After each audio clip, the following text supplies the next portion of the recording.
Welcome to The Explainer. Okay, today we're tackling something that is, honestly, incredibly frustrating. And I know pretty much every single one of us has dealt with it at some point. Have you ever spent, I don't know, hours reading something, and then a day later, the information has completely vanished from your brain?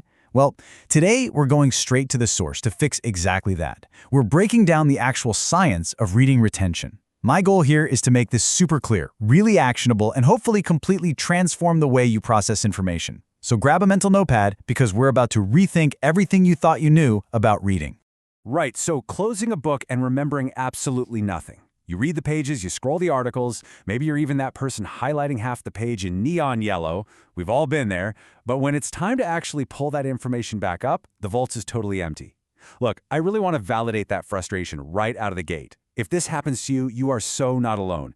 And honestly, here's the best news you're going to hear today. You don't forget what you read because you're dumb or because you're lazy. No, you forget because of how you're reading. You're just using the wrong tool for the job. Think of it like this.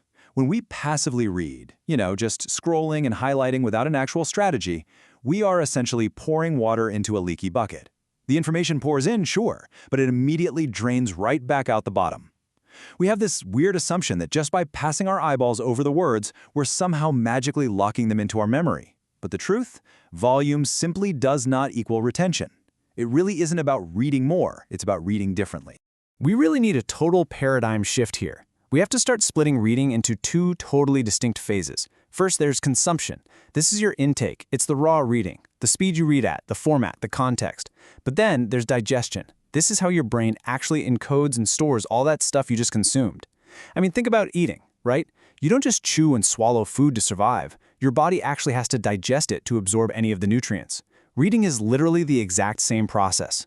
A lot of people think reading equals learning. Nope. Actually, scratch that. It's a huge misconception. Reading only equals consuming. Learning equals digesting.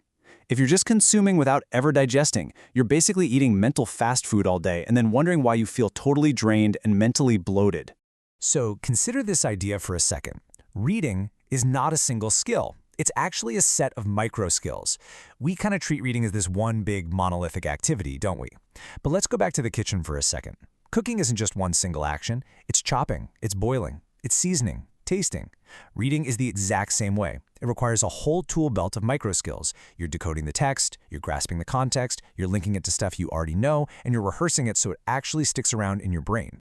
Which brings us to Section 1, the 6 types of information.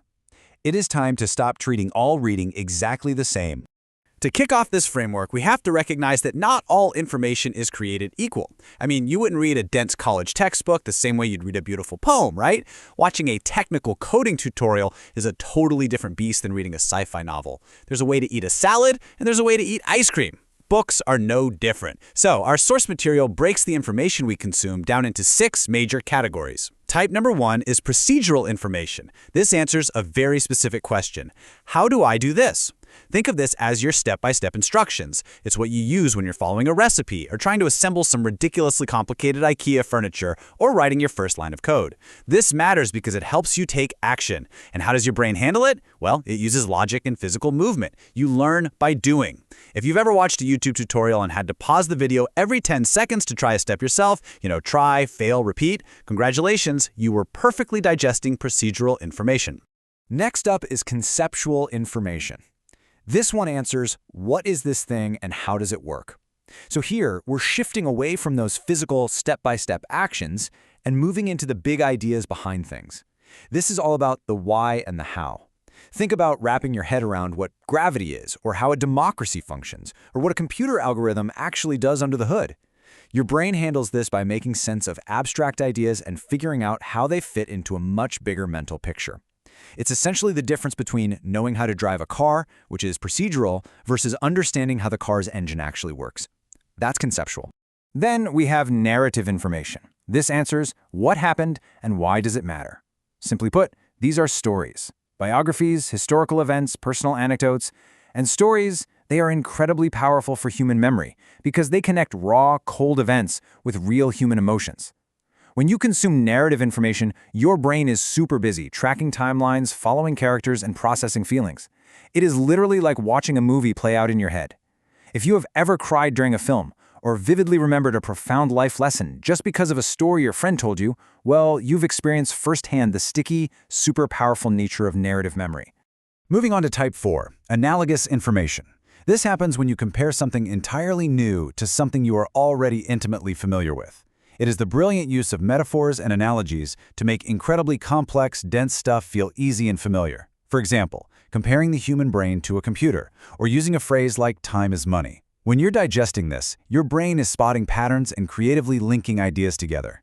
If someone has ever explained a complicated topic to you using a really simple comparison, and you had that instant, "Oh, wow, now I get it" moment, that is the undeniable power of analogous information at work. Now let's look at evidential information. This is all about backing up claims with cold, hard facts. It's the kind of information that explicitly says, hey, this isn't just my opinion, here is the data to prove it. We're talking about research papers, deep statistical analyses, and news reports that are actually grounded in hard data. And why does this matter? Well, because it trains you to think critically, and honestly, it prevents you from falling for total BS. When you digest evidential information, your brain is actively comparing claims against proof and deciding what actually makes logical sense. Anytime you read an article and you instinctively stop and ask, wait a second, where's the data to actually support that? You, my friend, are engaging in evidential thinking. Finally, we reach the 6th type, referential information. These are the quick, bite-sized facts you just flat out need to remember. They are the tiny, fundamental building blocks of knowledge that you need in order to make sense of the bigger things. Things like mathematical constants, pi equals 3.14, or scientific facts, like H2O is water, or even specific historical dates and vocabulary definitions. So how do you digest this? Well, this is the one area where rote memorization actually shines. You drill it, you repeat it, and you lock it in. Whip it out the flashcards, taking quick quizzes, repeating a fact until it is permanently glued in your brain. That is exactly how you conquer referential learning. All right, section 2, the action plan. Read less, reflect more. Okay, so we've covered the 6 types of information, which brings us to the ultimate action plan for this entire explainer. The core philosophy here is super simple, yet it is completely transformative. Read less, reflect more. You really need to absorb information deeply rather than just widely.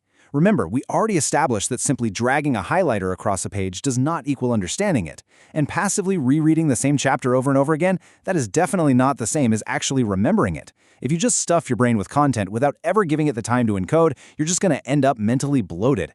To absorb information deeply, you need a solid strategy. And that brings us to a very crucial number, 20. This is the absolute golden rule of digestion. Ready? For every 1 hour you spend consuming information, you must spend at least 20 minutes digesting it. Seriously, if you spend an hour reading a dense conceptual chapter, you need to stop, close the book, and spend 20 minutes actively reflecting on it. Ask yourself questions, map out the concepts on a piece of paper, or just explain it out loud to an empty room. You have to give your brain the required time to encode that intake into an actual, lasting memory. And honestly, that leads us to a rather hard-hitting reality check. Look at the number 100. I want you to be totally honest with yourself for a second. What is the point of reading 100 books if you remember absolutely none of them? Our society constantly praises the sheer volume of consumption, right? We applaud the person who reads a book a week or the person who finally clears out their massive reading list, but if all that information is just pouring out of a leaky bucket, it's just an illusion of learning. It is not about reading more, it is entirely 100% about remembering more. So I want to leave you with a pretty provocative question to reflect on today. What is your current reading to remembering ratio? If you had to rate yourself honestly on a scale from 1 to 10 right now, where do you actually stand? I want you to think about the leaky bucket, the 6 types of information we just broke down, and that golden 20-minute digestion rule. Pick just one new strategy we discussed today and commit to trying it the very next time you read something important. Stop just consuming and start actually digesting. Thank you so much for joining me on The Explainer today, and I'll catch you next time.